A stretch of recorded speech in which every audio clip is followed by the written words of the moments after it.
बिस्मिल्लाहिर्रहमानिर्रहीम। अच्छा भाई, हम लोग लास्ट क्लास के अंदर वैसे तो हमारा डेप्रिसिएशन का टॉपिक चल रहा था। और लास्ट क्लास के अंदर हम लोगों ने जो कॉस्ट अकाउंट होता था किसी भी नॉन करेंट एसेट का, वो हम लोगों ने अपने पास बना के देखा था कि यार कॉस्ट अकाउंट जो होता है वो कैसा होता है या किस तरीके से बनता है। सही है।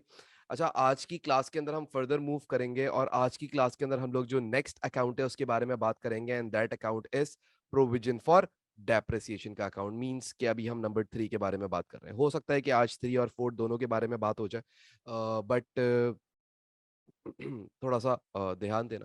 ये प्रोविजन फॉर डेप्रिसिएशन अकाउंट भी एग्जामिनर कॉस्ट अकाउंट के साथ साथ आपसे मांगता है, और provision for depreciation account itself कोई खास चीज नहीं है। मैं आपको पहले ना कुछ लॉजिकल चीजें बताता हूँ, ताकि आपको पहले कुछ कॉन्सेप्ट जो है वो बड़े क्लियर हो सके।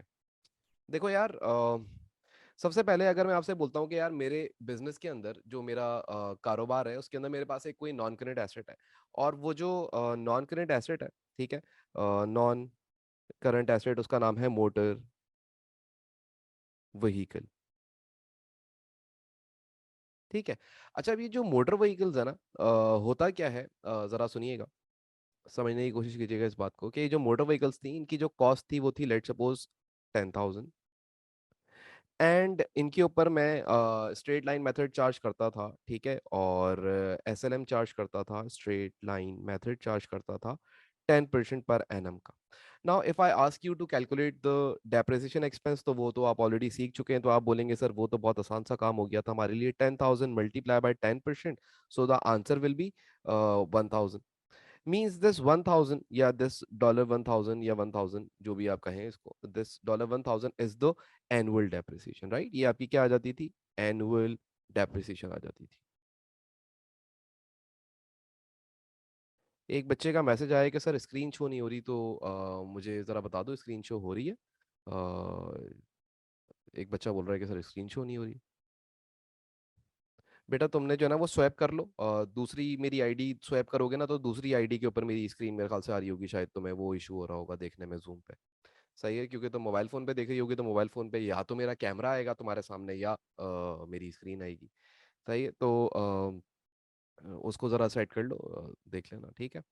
अच्छा जी, अब ये जो एनुअल डेप्रिसिएशन हम लोगों ने कैलकुलेट करी है ना, अगर मैं आपको बोलता हूँ कि यार इस एनुअल डेप्रिसिएशन की डबल एंट्री बना के दिखाओ, डबल एंट्री क्या बनेगी, तो यार आपको ये बात पता है कि ये 1,000 का डेप्रिसिएशन हुई है, और डेप्रिसिएशन जो है वो भी एक एक्सपेंस होता है, और हर एक्सपेंस मैं आपको ऑलरेडी बता चुका हूँ एट द ईयर एंड कहाँ ट्रांसफर कर दिया जाता है, इनकम स्टेटमेंट के अंदर। सो देयरफॉर ये 1,000 का भी एक्सपेंस है, and this 1,000 expense should also be transfer to income statement, right. आपने इसको भी क्या करना होगा, इनकम स्टेटमेंट के अंदर ट्रांसफर कर देना होगा। बट अब जरा थोड़ी सी बात को गौर से सुनिएगा कि जो डेप्रिसिएशन होती है ना, ये जो हम लोग डेप्रिसिएशन कैलकुलेट करते हैं ये हम लोग हमेशा ईयर एंड पे करते हैं। डेप्रिसिएशन किस दिन कैलकुलेट होती है, ईयर एंड पे, यानी कि साल के आखिर में। तो देयरफॉर डेप्रिसिएशन की ना डायरेक्टली एक ट्रांसफर एंट्री बना देते हैं, यानी कि डायरेक्टली इसको कहां रिकॉर्ड करेंगे, इनकम स्टेटमेंट के अंदर। Now we all know that कि जो इनकम स्टेटमेंट होती थी, ये हम ऑलरेडी बैडेड के टॉपिक में हम ये बड़ी डिटेल में डिस्कशन कर चुके हैं कि इनकम स्टेटमेंट जो होती थी वो जब भी कोई एक्सपेंस होता था तो वो डेबिट हो जाती थी, तो देयरफॉर ये भी एक एक्सपेंस है, तो आप इनकम स्टेटमेंट को इस एक्सपेंस के नाम से डेबिट कर देंगे। इनकम स्टेटमेंट डेबिट हो जाएगी, और वो कितने से डेबिट हो जाएगी, जितने का एक्सपेंस रिकॉर्ड कर रहे हो डेप्रिसिएशन का, दैट इज 1,000। और अब आप क्रेडिट क्या करोगे, तो याद रखिएगा, प्रोविजन फॉर डेप्रिसिएशन हमेशा क्रेडिट होती है, क्योंकि जो भी प्रोविजंस होते हैं ना, जितने भी प्रोविजंस होते हैं वो तमाम के तमाम क्रेडिट नेचर होते हैं, तो जब भी डेप्रिसिएशन होगी तो प्रोविजन इंक्रीज हो जाएगा, तो हमेशा डेप्रिसिएशन की जो एंट्री बनती है वो ऐसे बनेगी। सर इसके अलावा कोई और एंट्री कभी बनेगी नहीं बेटा, डेप्रिसिएशन जब भी आप रिकॉर्ड करोगे किसी भी एसेट की, उसकी एंट्री ऐसी बनेगी, इनकम स्टेटमेंट हमेशा डेबिट हो जाएगी, एंड जो आपकी एनुअल वो प्रोविजन फॉर डेप्रिसिएशन है वो क्रेडिट हो जाएगी। Income statement debit and provision for depreciation credit. Let suppose ये हम लोगों ने ईयर 1 की कैलकुलेशन करी थी डेप्रिसिएशन की। लेट सपोज यार, मैं अगर आपको ये बोलूं कि यार ईयर 2 की डेप्रिसिएशन दोबारा कैलकुलेट करके दिखा दो, तो ईयर 2 की डेप्रिसिएशन भी सेम आएगी, वही 10,000, अगेन वही 10% उसके ऊपर चार्ज कर दिया जाएगा, and the answer will be $1,000 again, and this 1,000 is again what is this is annual depreciation. ये क्या है, आपकी एनुअल डेप्रिसिएशन है। और एनुअल डेप्रिसिएशन हमेशा कैलकुलेट की जाती है कब? साल के आखिर में।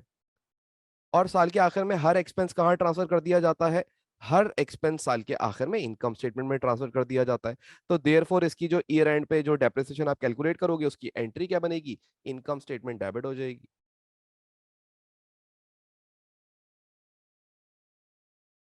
ठीक है। 1000 से again and provision for depreciation credit हो जाएगा। Provision for depreciation. तो आज मैंने आपको अभी ये सिखाया कि जब डेप्रिसिएशन होती है तो उस डेप्रिसिएशन की डबल एंट्री कैसे बनती है। तो पहले तो मुझे ये बता दो तुम लोग कि हम लोगों ने अभी तक जो ये बात करी कि यार ये जो प्रोविजन फॉर डेप्रिसिएशन है कैसे कैलकुलेट होगी या इसकी डेप्रिसिएशन की डबल एंट्री कैसे बनेगी, ऐसे ये आपको समझ आती है बात कि जो मैंने आपको अभी चीजें समझाई हैं कि आपको ये चीजें क्लियर हो जाती हैं कि भाई डेप्रिसिएशन जब भी होगी एसेट की तो हमेशा ये एंट्री बनेगी क्योंकि एक्सपेंस होने की वजह से इनकम स्टेटमेंट हमेशा डेबिट होती है। तो income statement debit and provision for depreciation credit कर दिया जाएगा। This will be the double entry to record the depreciation expense. ठीक हो गया? क्लियर है? सब लोग मुझे बता दें कि भाई हाँ ये वाली बात सर आपकी अब क्लियर हो जाती है कि डेप्रिसिएशन जब भी होगी उसको कैलकुलेट करना है, भले वो आरबीएम से हो, एसएलएम से हो, रिवैल्यूएशन से हो, डबल एंट्री यही बनेगी। डबल एंट्री हमेशा यही बनेगी कि भाई उस साल की जो भी इनकम स्टेटमेंट होगी उसके अंदर डेप्शन एक्सपेंस डेबिट कर दिया जाएगा एंड प्रोविजन फॉर डेप्शन क्रेडिट कर दिया जाएगा। ईयर 1 हो, ईयर 2 हो, ईयर 3 हो, हर साल के अंदर आपने क्या करना होगा, इसी तरीके से डेप्रिसिएशन को कैलकुलेट करना पड़ेगा। इसका मतलब तकरीबन सब लोगों को ये वाली बात क्लियर हो जाती है। माही तुम एक दफा बता देना कि तुम्हारी स्क्रीन का मसला हल हो गया है, यस या नो। अच्छा जी, आगे बात करते हैं। आज की क्लास के अंदर हम क्या करेंगे, हम एक क्वेश्चन बनाएंगे और उस क्वेश्चन को, बल्कि क्वेश्चन बनाने से बहुत बेहतर है कि हम एक क्वेश्चन निकालें और उस क्वेश्चन को हम खुद से सॉल्व करें और उसके पहले डेप्रिसिएशन एक्सपेंसेस कैलकुलेट करेंगे, कॉस्ट अकाउंट बनाएंगे जितना हम पढ़ चुके हैं उतना, एंड देन फिर हम आगे फर्दर मूव करेंगे। तो लेट सपोज मैं अगर आपकी ये बुक खोल लूँ और जिनके पास किताबें अभी तक नहीं है प्लीज़ वो किताबें ले लें। ठीक है, इनको बुक्स की ज़रूरत सबको पड़ेगी। तो ये 63 पेज नंबर पे हम आ जाते हैं, मेरी बुक में 63 है। ठीक है, और ये एक सवाल मुझे नज़र आ रहा है। ठीक है, इस सवाल को ज़रा पढ़ते हैं और देखते हैं सवाल के अंदर एग्जामिनर बातें क्या करता है। क्वेश्चन नंबर 1, पहले एग्जामिनर की बातें देखते हैं क्या बोलता है। बोलता है ए salt started business on 1 January 1977। ठीक है, उसने अपना एक कारोबार था जो स्टार्ट किया था जनवरी 1977। बहुत पुराना सवाल है, आपके और हमारी पैदाइश से भी पहले का सवाल है। तो उस टाइम पे भी लोग ये चीजें पढ़ते थे। सर द थ्योरी बुक और द क्वेश्चन बुक वन, ठीक है, बुक वन के अंदर होगा ये। अच्छा जी, और बोलता है कि उस दिन इसने क्या करा था, स्टार्ट बिजनेस किया था और परचेज करी थी दो मशीन फॉर 1500 ईच। दो मशीनें खरीद ली इसने और हर एक मशीन कितने की थी? 1500 ईच की थी। ठीक है। अच्छा जी, पेइंग बाय चेक, चेक के थ्रू इसने दो मशीनें खरीद ली कब? 1977 में। फिर वो बोलता है he decided to depreciate the machines at the end of each year at the rate of 20% per annum. बोल रहा है हर साल वो अपने एसेट को डेप्रिशिएट करता था 20% लगा के। डेप्रिसिएशन की जो रेट थी वो कितनी थी? 20% थी per annum on their estimated value at the beginning of each year. अच्छा, अब वो क्या बोल रहा है? वो ये बोलता था कि एस्टिमेटेड वैल्यूज के ऊपर आप चार्ज करेंगे। Now what are estimated values? Estimated value का मतलब क्या होता है? तो एस्टिमेटेड वैल्यू बोल लो,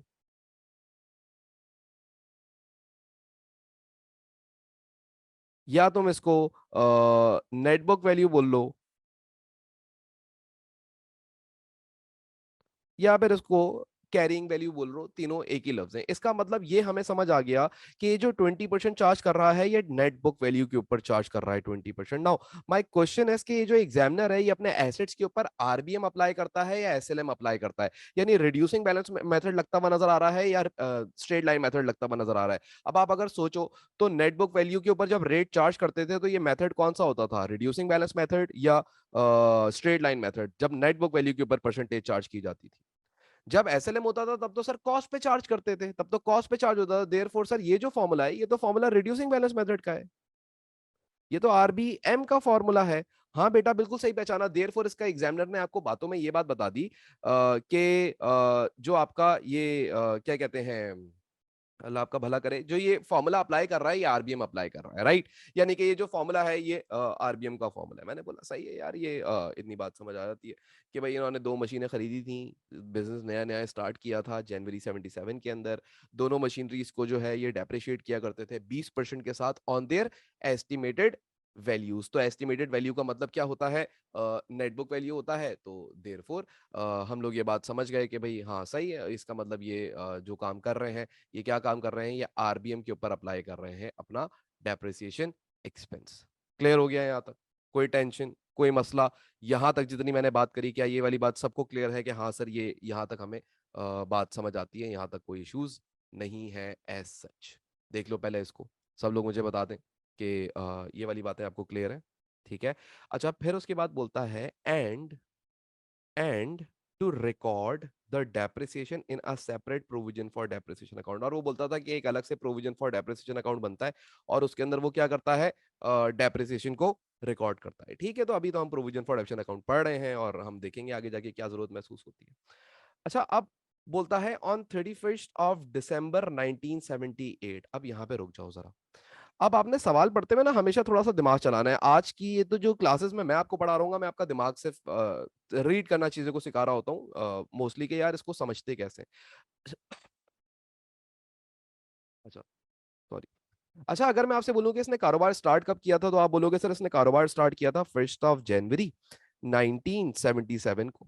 इसका मतलब इसका पूरा साल कंप्लीट कब होता होगा? 31 दिसंबर को कंप्लीट हो जाता होगा 1977 को।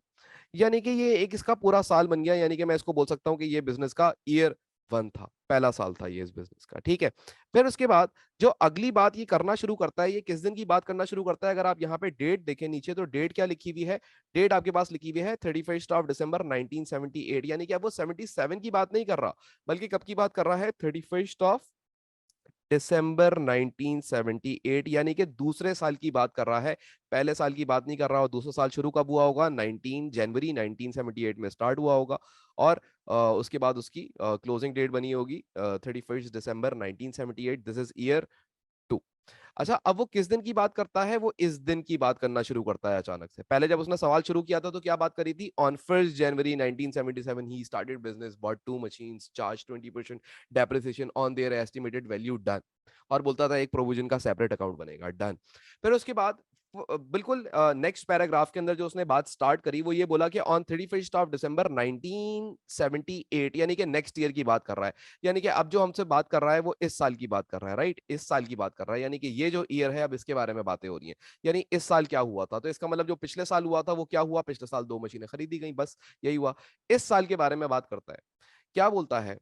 दूसरे साल, after allowing the second year depreciation, ठीक है, दूसरे साल की डेप्रिसिएशन जब उसने चार्ज कर ली थी, ही sold one of these machines for 980। बोलता है उसने क्या करा था, ये जो मशीन्स इसने पहले जो खरीदी हुई थी, यानी कि ये जो इसने मशीन्स 1500 ईच के हिसाब से खरीदी खरीदी हुई थी, वो उसने मशीन उनमें से एक मशीनरी बेच दी। और वो जो उसने मशीनरी बेची वो कितने की बेची? 980 की बेची। Now my question is what is this 980? याद है मैंने लास्ट क्लास में आपको बताया था कि 980 क्या चीज है?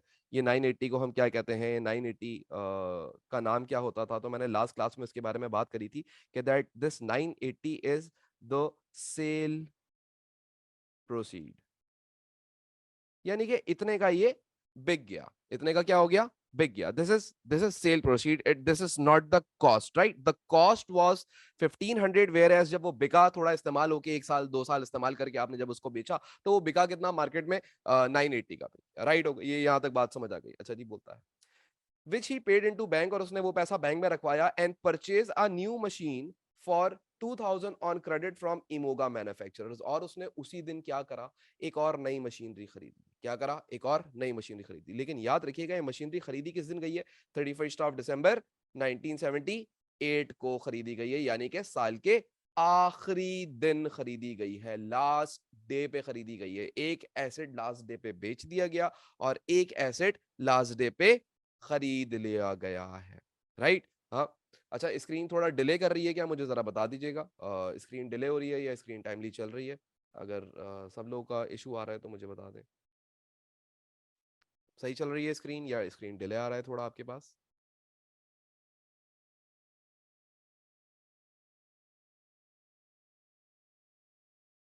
बहुत ज्यादा डिले है या थोड़ा बहुत डिले? यार कैमरा अटकना नहीं चाहिए एक्चुअली। मेरे ख्याल से शायद इंटरनेट इस टाइम पे स्लो चल रहा हो दिन के टाइम पे, हालांकि स्पीड मैंने तेज करवाई भी है इंटरनेट की, बट पता नहीं। खैर है। चलो खैर है, चलो कोई मसला नहीं।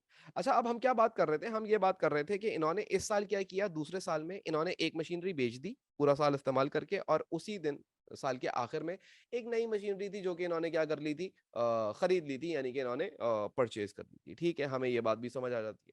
अच्छा, अब अगर मैं आपसे ये बोलूं कि यार आप अभी ना एक काम करें, सबसे पहले इस सवाल को देखने के बाद आप इसका सिर्फ कॉस्ट अकाउंट बनाएं। कौन सा अकाउंट बनाएं? Cost account. हमें हमारी रिक्वायरमेंट के अंदर एग्जामिनर क्या क्या देगा?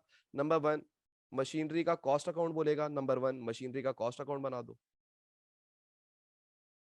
मशीनरी का कॉस्ट अकाउंट बना दो। नंबर टू के अंदर मशीनरी का प्रोविजन फॉर डेप्रिसिएशन अकाउंट बना दो। प्रोविजन फॉर डेप्रिसिएशन अकाउंट बना दो।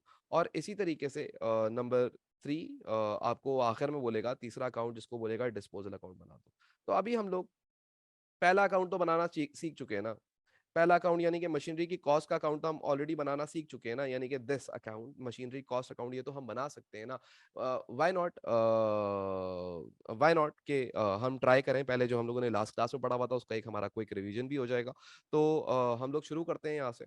और यहाँ पे हम ये क्वेश्चन नंबर वन कर रहे हैं। क्वेश्चन वन है ये हमारी बुक के अंदर, और इस क्वेश्चन का नाम है ए सॉल्ट। ठीक है, काफी पुराना सवाल है बट इंपॉर्टेंट सवाल है। अच्छा, अगर मैं आपसे बोलूं कि यार मशीनरी की कॉस्ट का अकाउंट बनाओ, तो आप बोलोगे सर ठीक है बनाते हैं, आए साथ में मिलके बनाते हैं। आप भी मेरे साथ साथ बनाना शुरू करेंगे, कॉपीज वगैरह निकाल लें, साइड में रखें, और मेरे साथ साथ इस अकाउंट को प्रिपेयर कीजिए, हेल्प कीजिए मुझे। अच्छा जी, सबसे पहले एक पेज पे मैं मशीनरी की कॉस्ट का अकाउंट बनाता हूँ, तो यहाँ पे मैं लिखता हूँ मशीनरी अकाउंट। ठीक है, और मशीनरी अकाउंट के अंदर मैं सबसे पहले यहाँ पे लिखूंगा opening date, and that opening date was 1 January 1977। Now my question is कि यार बैलेंस ब्रॉट डाउन कितना होना चाहिए? आप लोग सोच के बताएं, बैलेंस ब्रॉट डाउन का मतलब क्या सिखाया था? बैलेंस ब्रॉट डाउन हमेशा क्या होता है? पिछले साल का 76 का 77 में फॉरवर्ड किया हुआ बैलेंस।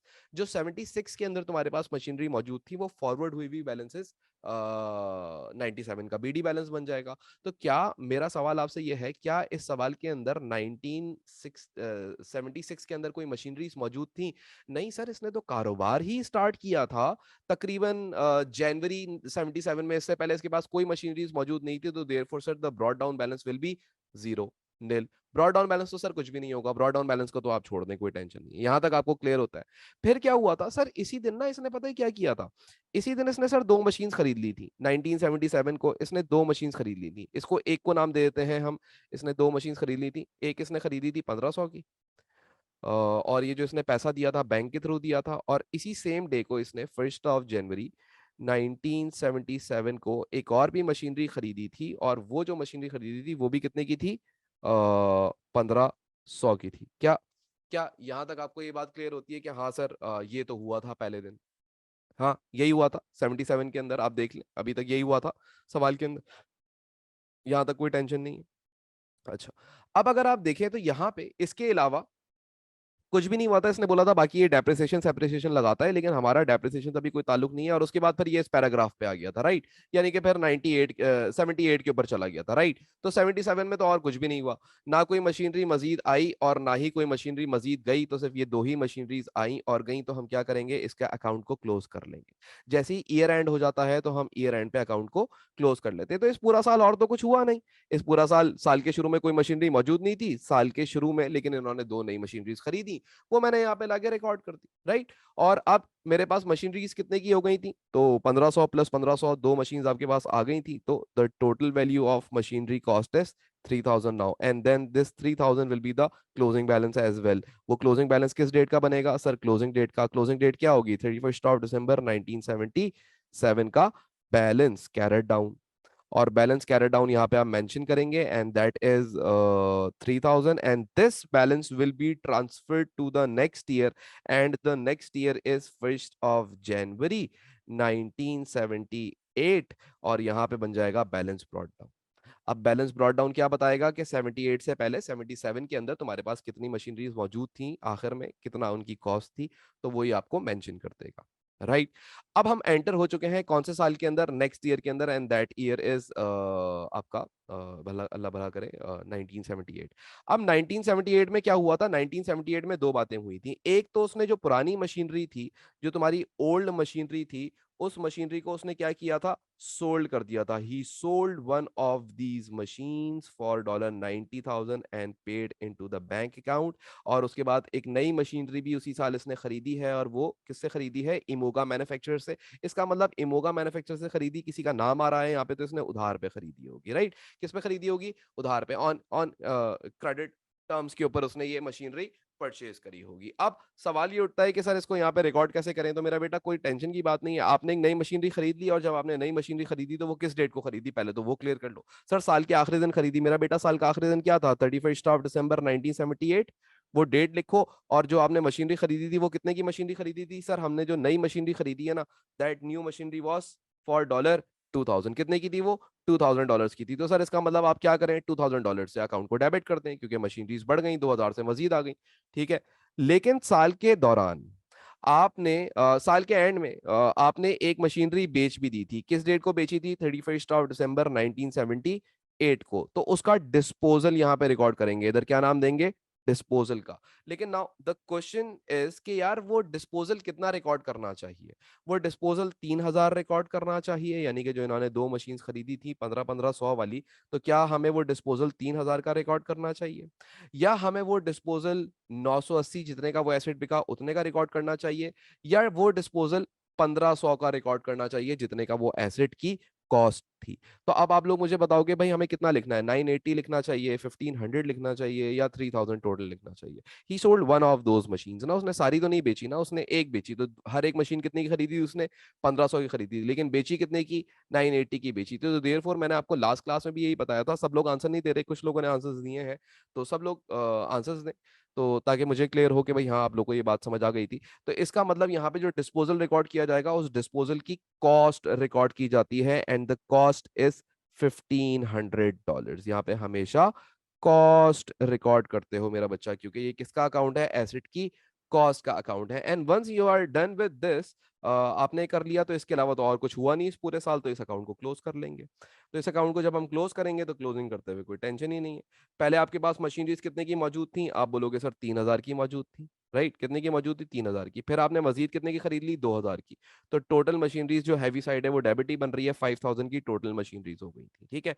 लेकिन 5000 की टोटल मशीनरीज में से आपने 1500 वाली एक बेच दी। तो याद रखिएगा, जो आपने बेच दी तो वो सपरेट कर देंगे, तो फिर 5000 माइनस 1500 करो, जरा आंसर बताओ कितना आता है। तो यहाँ पे आ जाएगा हमारे पास 31 दिसंबर का, 31 दिसंबर 1978 का बैलेंस CD। बिल्कुल सही जवाब दे रहे हैं आप लोग, 3500 यहाँ पे आंसर आ जाएगा। And this 3500 will be the brought down balance of next year, and the next year will be 1 January 1979, and this is balance BD, and that is 3500। This is what we have learned yesterday as well. तो ये तो हर सवाल के अंदर ये तीनों accounts आएंगे। तो मुझे पहले तो ये क्लियर कर दो कि आप लोगों को क्या ये वाली बात समझ आती है अब, कि ये अकाउंट ऐसे ही बनेगा सर, बिल्कुल डन है, कोई कोई ऐसा कोई इशू नहीं है इस अकाउंट के अंदर। पहली बात, पहली चीज, ठीक हो गया सबको, क्लियर है यहाँ तक, पक्की बात है, ठीक है। अब अगली बात करते हैं। मैं यहाँ पे आपको थोड़ा सा डिटेल में पहले उनकी डेप्रिसिएशन कैलकुलेट करवा देता हूँ। अच्छा देखो यार, हम पहले बात करते हैं ईयर वन की। जो हमारा ईयर वन था, वो ईयर वन था 1 जनवरी को स्टार्ट हुआ था, ठीक है। और 1 जनवरी 1977 को स्टार्ट हुआ था, और एंड हुआ था 31 दिसंबर 1977 को। इस साल के दौरान हमने क्या करा था, इस साल के दौरान हमने दो मशीनरीज परचेज करी थी, ठीक है। हमने क्या करा था, दो मशीनरीज परचेज करी थी। एंड हम नाम दे देते हैं, एक को मशीन वन,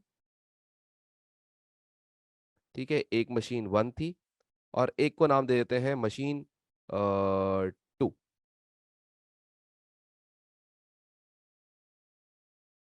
या चलो इधर नाम दे देते हैं, ऐसे लिख लेते हैं। एक थी मशीन वन,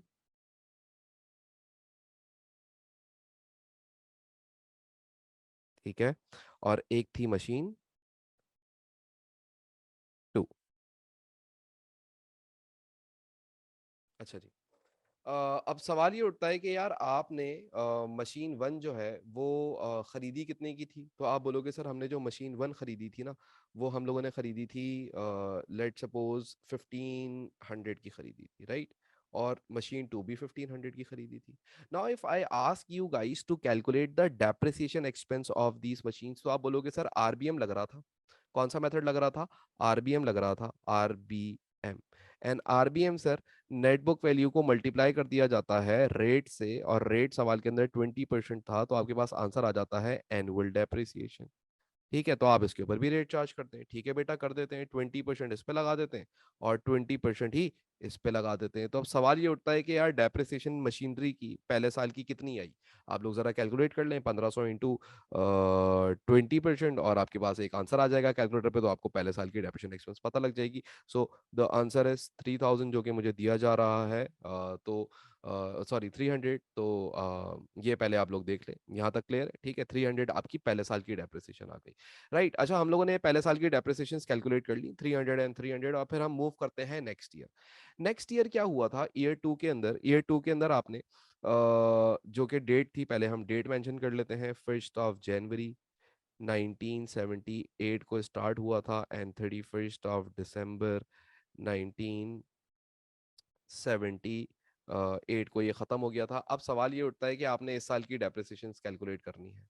ठीक है, आपने इस साल की डेप्रिसिएशन कैलकुलेट करनी है, मशीन वन की एंड मशीन टू की। ठीक है, अच्छा जी। अब सवाल ये उठता है कि यार ये तुम्हारी मशीन वन थी, पहले इसके बारे में बात करते हैं। जो मशीन वन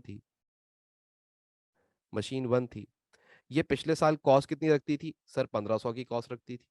अब इसके ऊपर तुमने एसएनएम चार्ज करना है या आरबीएम चार्ज करना है, पहले तो तुम्हें ये क्लियर होना चाहिए। सर आरबीएम ही लगेगा, हर साल वो आरबीएम लगाता था। तो मेरा बेटा आरबीएम का फॉर्मूला क्या है?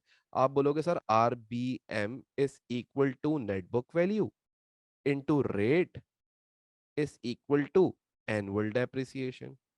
अब सर इसका मतलब ये हो गया कि हमें पहले नेट बुक वैल्यू कैलकुलेट करनी पड़ेगी, और नेट बुक वैल्यू सर हम ऐसे कैलकुलेट करेंगे कि 1500 में से पहले पिछले साल की जो डेप्रिसिएशन है वो माइनस कर देंगे, तो हमारे पास नेट बुक वैल्यू आ जाएगी। सो मुझे जरा कैलकुलेट करके बताओ कि नेट बुक वैल्यू आपकी कितनी आ रही है इस साल की? 1200। तो क्या आप ये बात मानते हैं कि इस बार जो डेप्रिसिएशन चार्ज की जाएगी वो 1200 पे की जाएगी, not on 1500, because we are using the estimated value method, और हर साल एस्टिमेटेड वैल्यूज चेंज होती हैं, carrying value, net book values change होती हैं, ये सारी एक ही चीज के नाम है। तो इसके ऊपर हम 20% लगा देंगे। ठीक है, तो इस साल का डेप्रिसिएशन एक्सपेंस हमारा कितना आएगा? अब जरा आप लोग ये कैलकुलेट कर लें, तो मेरे पास आंसर आ गए कि भाई सर 240 आंसर आएगा, यानी कि मैंने मशीन वन की डेप्रिसिएशन कैलकुलेट कर ली फॉर सेकंड ईयर। अब इसी तरीके से मशीन टू के बारे में बात करते हैं। तो मशीन टू के साथ क्या हुआ था? मशीन टू मशीन टू के साथ भी सर सेम हुआ था। बेटा क्या ये मशीनरी भी 1500 की थी और फिर 300 की डेप्रिशिएट हो गई थी पिछले साल?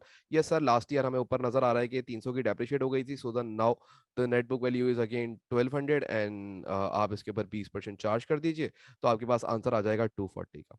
यानी कि इसका मतलब ये हो गया कि ये जो मेरी दोनों मशीनें थी, ये पूरे 2 सालों के अंदर क्या हुई हैं? 2 बार डेप्रिशिएट हुई हैं। पहली बार जब इनको डेप्रिशिएट किया गया तो 300 के साथ डेप्रिशिएट हुई, और जब दूसरी बार मैंने डेप्रिसिएशन इन एसेट्स की करी, इन मशीनरीज की करी, तो वो कितने की डेप्रिशिएट हुई? वो डेप्रिशिएट हो गई मेरी तकरीबन, आप समझ लीजिए कि 240 और 240 की, राइट? यहां तक बात समझ आती है। अब अगर मैं आपसे ये बोलूं कि यार ये जो था मेरा, ये ईयर वन था, ठीक है, ये जो था ये मेरा पहला साल जो था ये ईयर वन था, और ये जो साल था ये मेरा ईयर टू था। सर लेकिन आपने एक चीज यहाँ पे रिकॉर्ड नहीं करी।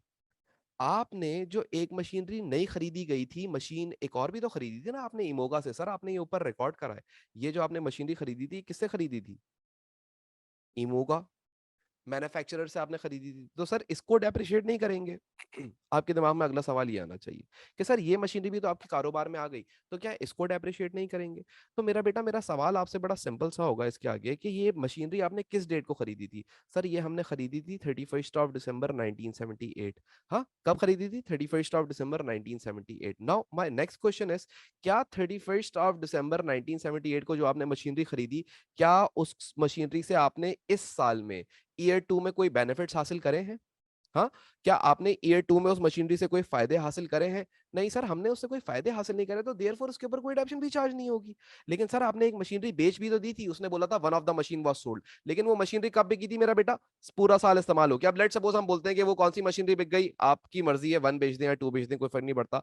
लेट्स सपोज़ हम मशीनरी जो है वो 2 बेच देते हैं इस बार। हम क्या कर देते हैं, मशीनरी 2 बेच देते हैं। तो भाई अब मशीनरी 2 क्या तुमने पूरा साल इस्तेमाल करके फिर बेची है? हाँ सर, बिल्कुल पूरा साल इस्तेमाल करी है, यानी कि मशीनरी 2 हमारे पास यहाँ पे भी मौजूद थी और मशीनरी 2 इस दिन आके बिकी है।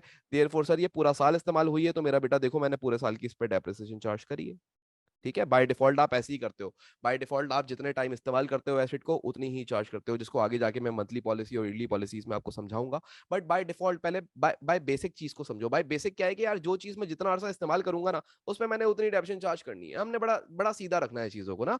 तो मैं आपको ये बोलता हूँ कि यार मैंने एक मशीनरी अगर पूरे 12 महीने इस्तेमाल करी तो उस पर पूरे 12 महीने की डेप्शन चार्ज करूंगा, और अगर एक मशीनरी मैंने 1 महीने भी इस्तेमाल नहीं करी तो उस पर 1 महीने की भी डेप्शन चार्ज नहीं करूंगा। This is what I am trying to convey, कि मैं आपको ये बताना चाह रहा हूँ कि यार ये इसी तरीके से होगा। अच्छा जी, अब इसके अंदर हुआ क्या था कि हम लोगों ने मशीन 3 पे अब कोई डेप्रिसिएशन चार्ज नहीं करनी है। तो पहले तो मुझे ये बता दो कि मशीन 1 और मशीन 2, और ये मशीन 2 हमने साल के आखिर में सोल्ड कर दी हम लोगों ने। सर आपने मशीन 2 क्यों सोल्ड करी, मशीन 1 क्यों नहीं सोल्ड करी? तो मेरा बेटा 1 सोल्ड कर दो, कोई फर्क नहीं पड़ता। मैंने तो बोला भाई कोई भी एक कर दो इसमें से, मैंने 2, मेरा दिल करा मैंने 2 सोल्ड कर दी। ठीक है, तो ही sold one of these machines ना। एग्जामिनर ने क्या बोला था कि यहाँ पे आफ्टर सेकंड ईयर डेप्रिसिएशन, दूसरे साल की डेप्रिसिएशन लगाने के बाद, he sold one of these machines for $980, one of these machines. तो you can sell any of the machine, you can sell machine 1 और मशीन 2, इससे कोई फर्क नहीं पड़ता।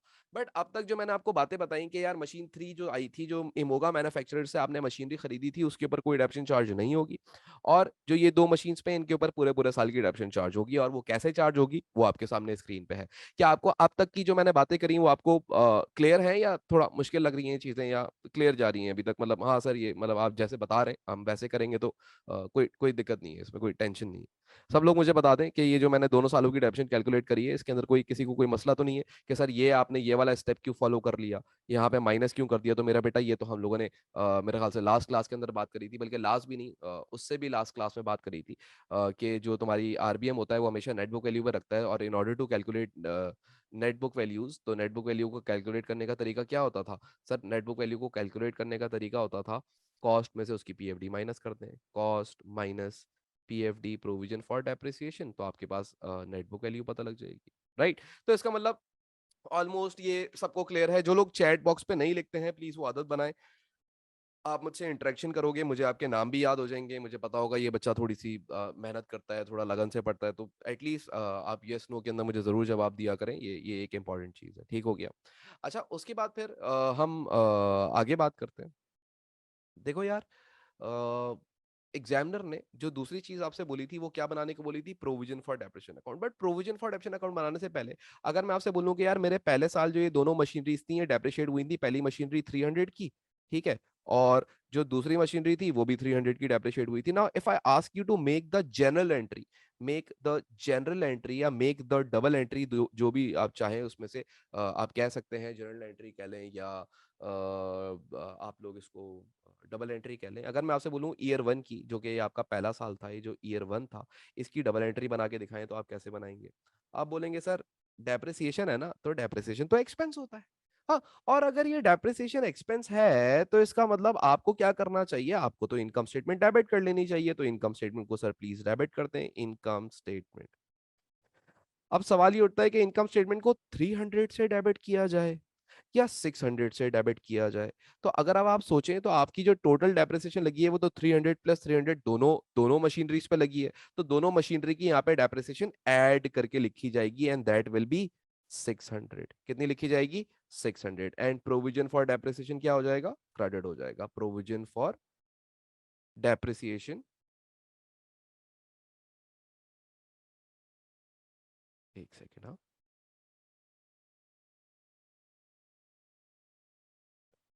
क्रेडिट हो जाएगा 600 से। और सर पर ईयर 2 की क्या एंट्री बनेगी? तो मेरा बेटा ईयर 2 कौन सा है? ईयर 2 ये रहा। ईयर 2 के अंदर तुमने किस तरीके से डेप्रिसिएशन करी थी?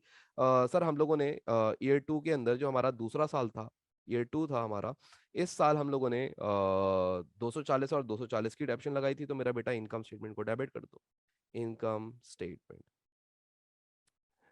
इनकम स्टेटमेंट जो है याद रखिएगा कि वो डेबिट होगी इन टोटलिटी में। तो टोटल कितना डेप्रिसिएशन चार्ज करा है, 240 प्लस 240, राइट। इन टोटल कितने की चार्ज कर दी आपने डेप्रिसिएशन, 480 की कर दी। तो आप डेप्रिसिएशन में इनकम स्टेटमेंट में कितना रिकॉर्ड करेंगे, 480 रिकॉर्ड करेंगे। And provision for depreciation, provision for depreciation वो कितने का रिकॉर्ड करोगे, 480 का रिकॉर्ड करोगे। इज दैट क्लियर कि इन दोनों सालों की डेप्रिसिएशन की एंट्रीज क्या बनेंगी, डबल एंट्री क्या बननी चाहिए डेप्रिसिएशन की, क्या ये वाली बात आप लोगों को क्लियर होती है, ये वाली बात समझ आती है, इसके अंदर कोई इशू है तो आप लोग मुझे बताइए, ताकि मैं देख लूँ उसमें कि आपको क्या मसला है। क्लियर है यहाँ तक सबको, ये वाली बातें सबको क्लियर है कि हाँ सर इसके अंदर कोई इश्यूज नहीं है, हमें ये वाली बात हमारे लिए कोई टेंशन की बात नहीं। सब लोग देख लें एक दफ़ा और ये दोनों एंट्रीज देख लें कि दोनों एंट्रीज कैसे बनी थी। और कोई अगर आपके दिमाग में सवाल आ रहा है तो आप मुझसे यहाँ पे भी पूछ सकते हैं, ऐसा कोई इशू नहीं है। बट मेरे मेरे ख्याल से ये जितनी बातें मैं अभी आप लोगों से कर रहा हूँ तो ये बड़ी आपको क्लियर होनी चाहिए, ठीक है। आगे बढ़ते हैं। अब एग्जामिनर ने आपसे जो तीसरी चीज बनाने को बोली है, वो तीसरी चीज क्या बनाने को बोली है, प्रोविजन फॉर डेप्रिसिएशन का अकाउंट। अब ये प्रोविजन फॉर डेप्रिसिएशन का अकाउंट क्या होता है, कैसे होता है, पहले तो इसके बारे में बात करते हैं, उसके बाद फिर इसी सवाल का प्रोविजन फॉर डेप्रिसिएशन अकाउंट बना लेंगे। ये जो प्रोविजन फॉर डेप्रिसिएशन अकाउंट होता है, इसके अंदर आप एसेट्स की डेप्रिसिएशन रिकॉर्ड करते हैं। अच्छा, जितने भी प्रोविजंस होते हैं ना मेरा बेटा, एक बात याद रखिएगा कि प्रोविजंस की नेचर क्रेडिट नेचर होती है, ठीक है। तो ये अकाउंट जब भी बढ़ेगा तो क्रेडिट होके बढ़ेगा। तो यहाँ पे मैं हेडिंग लिख देता हूँ कि this is provision for depreciation account. यानी कि अब इस अकाउंट के अंदर एसेट की कॉस्ट वॉस्ट के बारे में बात नहीं होगी, बल्कि ये जो आपने डेप्रिसिएशंस कैलकुलेट करी हैं, ये जो आपने डेप्रिसिएशंस कैलकुलेट करी हैं, these depreciations should be recorded in this account. One thing, यानी कि एक असल काम इस अकाउंट का ये होता है कि इसमें डेप्रिसिएशंस को रिकॉर्ड किया जाता है, असल काम इसका अकाउंट का ये है। अच्छा, अब ये अकाउंट कैसे स्टार्ट होता है, मैंने आपको ये बता दिया कि प्रोविजन की नेचर क्रेडिट है, तो जब भी डेप्रिसिएशन चार्ज करोगे तो इस अकाउंट की क्रेडिट साइड पर रिकॉर्ड करोगे। और ये अकाउंट जब भी कम होगा, कभी डेप्रिसिएशन निकलेगी तो वो डेबिट हो जाएगी। अब सर ये डेप्रिसिएशन निकलती कैसे, डेप्रिसिएशन तो हमेशा चार्ज होती है, तो वो मैं अभी आगे जाके आपको थोड़ा सा समझाता हूँ। अच्छा, अब सबसे पहले आपने स्टार्ट करना है 1 जनवरी 1977 से बैलेंस brought down.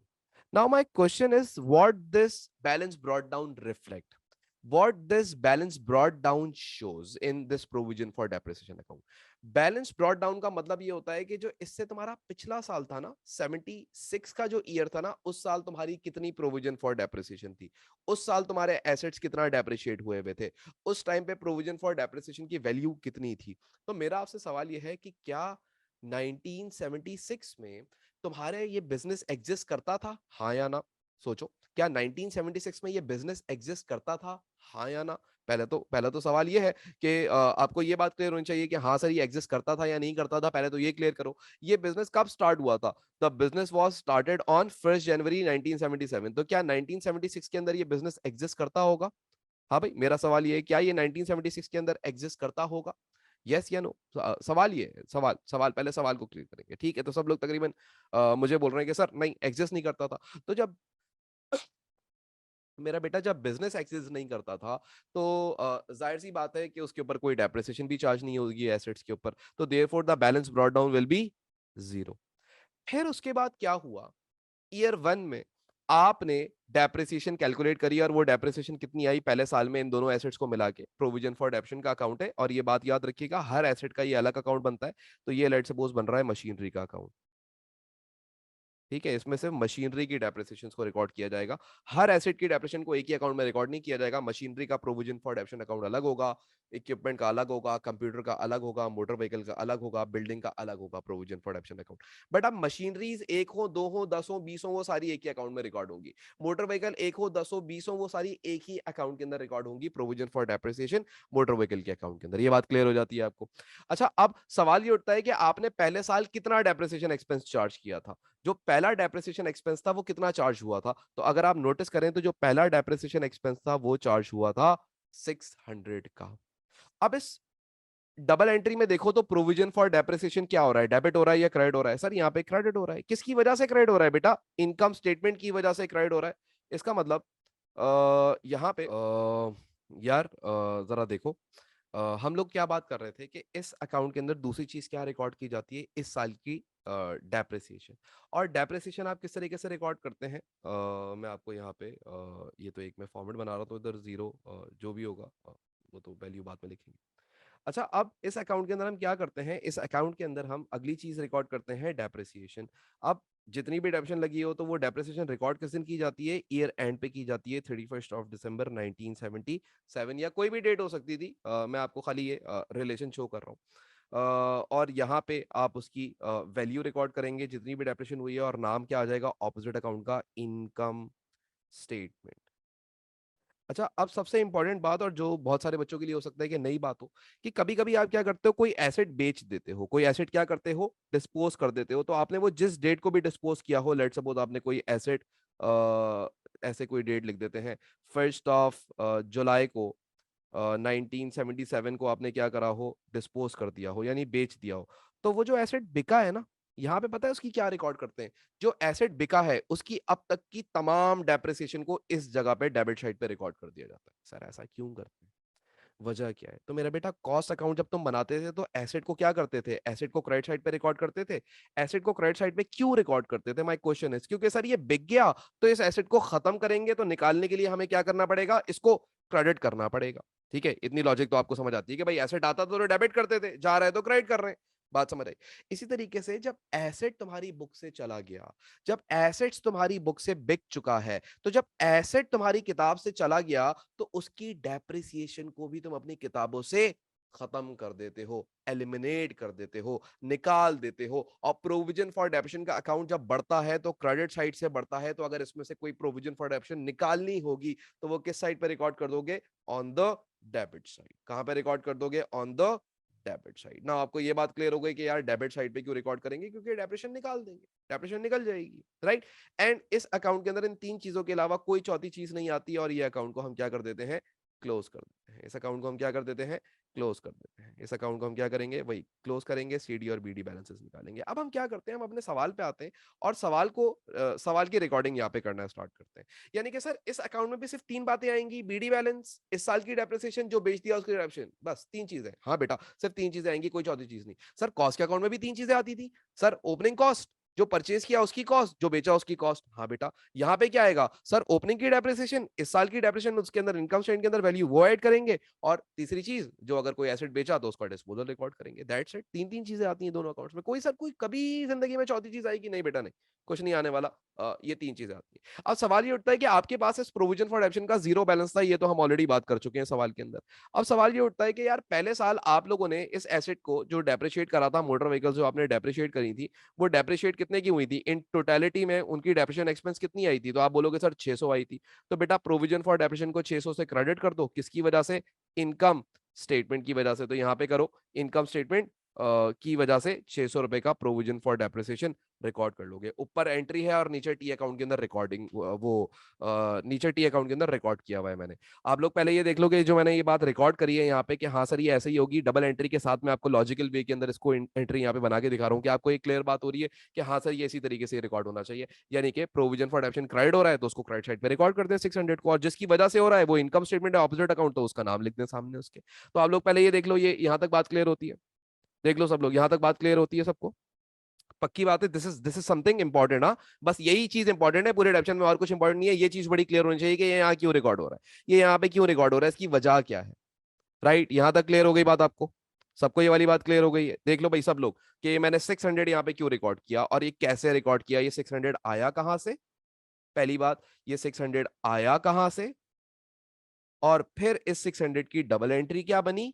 और फिर इस 600 को मैंने अपने प्रोविजन फॉर डेप्शन के अकाउंट में कैसे रिकॉर्ड किया? ये तीन चीजें आपके दिमाग के अंदर ये बड़ी क्लियर होनी चाहिए। ये तीन चीजें आपके दिमाग में बड़ी क्लियर होनी चाहिए, मतलब इसके अंदर आपको कोई ऐसा इशू नहीं होना चाहिए। क्लियर है सबको यहाँ तक? यहाँ तक कोई कोई टेंशन की बात नहीं है, कोई मसले की बात नहीं है? पक्की बात है यहाँ तक? कोई मसला नहीं है आप लोगों को? ठीक है। अच्छा जी, अब मेरा नेक्स्ट सवाल आपसे यह है, क्या ईयर वन के अंदर, क्या ईयर वन के अंदर आपने कोई एसेट डिस्पोज करा है? क्या ईयर 1 के अंदर कोई एसेट बिका है? ये जो मेरा पहला साल था, क्या मशीन 1 या मशीन 2 में से कोई एसेट डिस्पोज हुआ है ईयर 1 के अंदर? एसिड बिका या नहीं बिका ईयर वन के अंदर? अगर बिका है तो यस लिख दें, नहीं बिका तो नो लिख दें, इन सिंपल। तो मेरा सवाल यह है कि जो पहला साल था, क्या इस साल मेरा कोई एसेट मशीन 1 या मशीन 2 बिकी थी? नहीं सर, मशीन 2 तो नहीं बिकी। सब लोग नो लिख रहे हैं। कब बिकी थी? वो ईयर 2 के अंदर जाके बिकी थी। तो यहाँ पे जो आपकी डिस्पोजल रिकॉर्ड करेंगे वो कुछ भी रिकॉर्ड नहीं होगी, यानी कि अभी आपको समझाने के लिए मैं यहाँ पे सिर्फ नील लिख रहा हूँ कि कोई एसेट डिस्पोज नहीं हुआ, तो यहाँ पे कोई वैल्यू रिकॉर्ड नहीं की जाएगी। एंड देयरफॉर हम क्या करेंगे, इस अकाउंट को क्लोज कर लेंगे। And the closing will be 600 600. The CD balance will be on the lighter side, that is 31st of December 1977 का balance carried down, balance CD, and that balance CD is dollar 600, and this balance will be the forwarded balance on 1st of January 1978। अगले साल के शुरू में आपके पास balance BD show हो रहा होगा, और बैलेंस बीडी कितने का शो हो रहा होगा? 600 रुपए का। ये 600 रुपए क्या बता रहा होगा कि 1976 के अंदर तुम्हारे एसेट्स कितना डेप्रिशिएट हो चुके थे, और वो 600 था। सर ये वाला बीडी क्यों क्यों नहीं शो हो रहा था, ये जीरो क्यों था? क्योंकि 1977 से पहले 1976 के अंदर तो एसेट ही मौजूद नहीं थे, तो उनकी कोई डेप्शन भी चार्ज नहीं हुई थी। क्लियर हो गया? अब बढ़ते हैं हम नेक्स्ट ईयर, और अब नेक्स्ट ईयर में क्या हुआ था? आओ, नेक्स्ट ईयर में आपके दोबारा मशीनरी डेप्रिशिएट हुई थी, और वो कितने से डेप्रिशिएट हुई थी? 480 से डेप्रिशिएट हुई थी। कितने से हुई थी मेरा बेटा? 480 से डेप्रिशिएट हुई थी। तो मेरा बेटा इसको रिकॉर्ड कैसे करोगे? आप यहाँ पे आओगे और बोलोगे सर ये डेप्रिसिएशन कैलकुलेट की जाती है या रिकॉर्ड की जाती है ईयर एंड पे 31st ऑफ दिसंबर 1978 पे। आप इनकम स्टेटमेंट के नाम लिख के, इनकम स्टेटमेंट में ये ट्रांसफर कर रहे हैं क्योंकि आप, तो इनकम स्टेटमेंट लिख के और 480 लिख दें। यानी कि इस साल जो आपने डेप्रिसिएशन एक्सपेंस चार्ज किया है इनकम स्टेटमेंट के अंदर, वो कितना एक्सपेंस चार्ज किया है? 480 का चार्ज किया है। ये तो नॉर्मल बात है। ये आपने 480 कहां से आया? 480 यहां से आया कि 2 सालों की आपने डेप्शन निकाली थी, राइट? आपने क्या करा था? 2 सालों की डेप्रिसिएशन कैलकुलेट करी थी, और वो 480 आया था। 480 की आपने डबल एंट्री बनाई, and this double entry has been recorded in 1978। हमने रिकॉर्ड कर लिया इसको। हाँ, हमने क्या कर लिया? हमने इस बात को रिकॉर्ड कर लिया, राइट? क्लियर? यहां तक बात समझ आती है? अब इस साल क्या आपका कोई डिस्पोजल हुआ था? हाँ सर, इस साल डिस्पोजल तो हुआ है। अब मेरा बेटा ये जो डिस्पोजल हुआ है किस डेट को है? सर साल के आखिरी दिन हुआ है, 31st ऑफ दिसंबर। चलो इसको रेड से लिखते हैं, डिस्पोजल को दोबारा समझ लें अगर जिनको इशू है अब। तो 31st ऑफ दिसंबर 1978 को आपका एसेट डिस्पोज हुआ। आपका एसेट क्या हुआ? बिका। अब यहां पे उस एसेट की डिस्पोजल की आप क्या रिकॉर्ड करेंगे? अकाउंट किसका बन रहा है? पीएफडी का अकाउंट बन रहा है। किसका अकाउंट बन रहा है बेटा? ये पीएफडी का अकाउंट बन रहा है, राइट? ये किसका अकाउंट है? प्रोविजन फॉर डेप्रिसिएशन का अकाउंट है। तो यहां पे रिकॉर्ड भी क्या करोगे उस एसेट की? Provision for depreciation. सर अब ये प्रोविजन फॉर डेप्रिसिएशन का मतलब? बेटा प्रोविजन फॉर डेप्रिसिएशन मतलब टोटल अक्यूमुलेटेड डेप्रिसिएशन। अब तक वो एसेट कितना डेप्रिशिएट हो चुका था? तो भाई हम कौन सा बेच रहे हैं? हम मशीन 1 बेचें या मशीन 2 बेचें? सर हम लोगों ने बात कर ली थी पहले से, इस बात पे हम अग्रीड थे कि हम मशीन 2 बेच देते हैं। तो मेरा बेटा अगर मैं आपसे बोलूं कि तुम्हारी जो मशीन 2 थी वो पहले साल कितने का डेप्रिशिएट हुई, तुम बोलोगे सर वो जो पहले साल डेप्रिशिएट हुई वो तो 300 का हुई। कितने का हुई? 300 का हुई। मेरा बेटा मुझे ये बताओ कि वही मशीनरी अगले साल जो दूसरा साल था उसमें कितने का डेप्रिशिएट हुई? सर जो अगला साल था उस साल वो डेप्रिशिएट हुई 240 की। तो क्या मैं ये बोल सकता हूं कि जो मेरा एसेट है वो टोटल 540 का डेप्रिशिएट हो चुका था? क्या मैं बोल सकता हूं दिस 540 इज प्रोविजन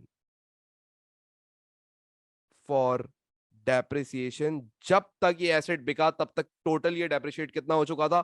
540 का डेप्रिशिएट हो चुका था। यस या नो? पहले तो आप ये क्लियर कर लेंगे, जिस दिन ये बिक रहा है एसेट उस दिन ये 540 का डेप्रिशिएट हो चुका था। कितने का डेप्रिशिएट हो चुका था? 540। सर 540 कैसे? बेटा पहले साल कितने का हुआ? 300 का। दूसरे साल कितने का हुआ? 240 का। तो 300 प्लस 240 टोटल डेप्रिशिएट कितने का हो गया?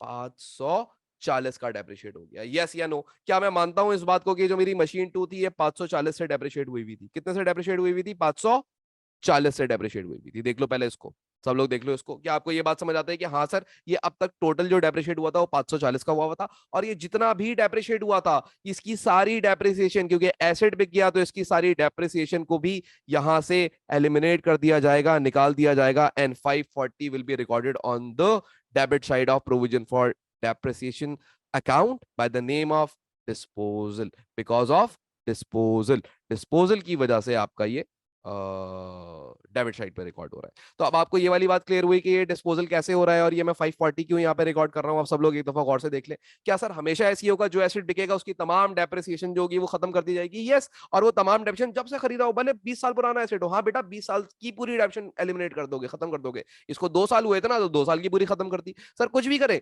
जितना भी टोटल डेप्रिसिएशन हो सारी माइनस करेंगे। हाँ बेटा सारी सारी डेप्रिसिएशन माइनस करोगे, मतलब ऐसा जिसके अंदर कोई आपको इशू नहीं होना चाहिए, इसके अंदर आपको कोई प्रॉब्लम नहीं होनी चाहिए। तो मुझे ये बताओ कि ये वाली बात आपको क्लियर होती है? 540 वाली बात सबको क्लियर होती है कि 540 का क्या चक्कर था? 540 पहले आपको बड़ा क्लियर होना चाहिए। मुझे ये बताओ कि 540 क्लियर है आपको कि 540 कैसे आया?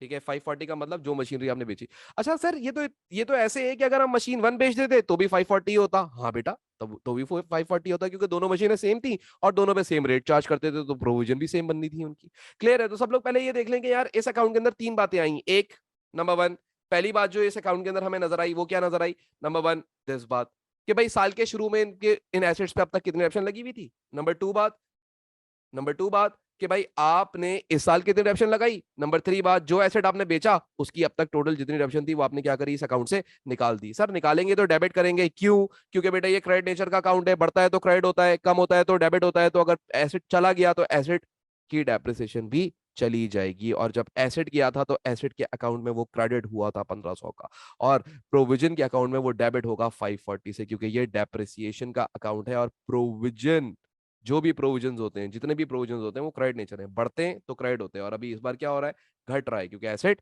बिक रहा है। सबको ये बात क्लियर होती है? अब इसका मतलब ये हो गया कि भाई हमने अब क्या करना है, हम लोगों ने इस अकाउंट को क्लोज करना है। इस अकाउंट को क्लोज कैसे करेंगे? इस अकाउंट को क्लोज करने का बड़ा बेसिक सा तरीका है।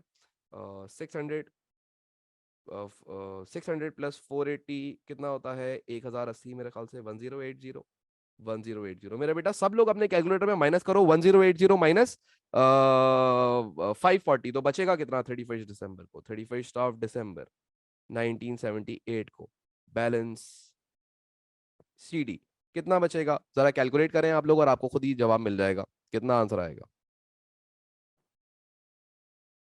540 ही आएगा, क्योंकि सर थे ही दो एसेट और दो में से एक की डेप्रिसिएशन निकाल दी, तो बाकी बच किसकी गई? जो दूसरा एसेट आपके पास अब मौजूद है उसकी डेप्रिसिएशन बची हुई है 540 की, और यही सीडी बैलेंस अगले साल का बीडी बैलेंस बन जाएगा, यानी कि 1 जनवरी 1979 का balance brought down, balance BD, and that balance BD will be 540। Clear हुई ये वाली बात आप लोगों के? How to prepare the provision for depreciation account, और इसके अंदर क्या बातें रिकॉर्ड की जाती हैं, इसके अंदर क्या चीजें रिकॉर्ड होती हैं। सबको ये वाली बात क्लियर होती है? देख लो ये पहले और फिर मुझे बताओ, क्या सबको ये वाली बात क्लियर होती है कि ये किस तरीके से है और ये किस तरीके से काम कर रहा है? ठीक हो गया यहाँ तक? सबको क्लियर है? इकरा, आयफर, माहीन, ताशवीन, और किसने जवाब नहीं दिया हुआ?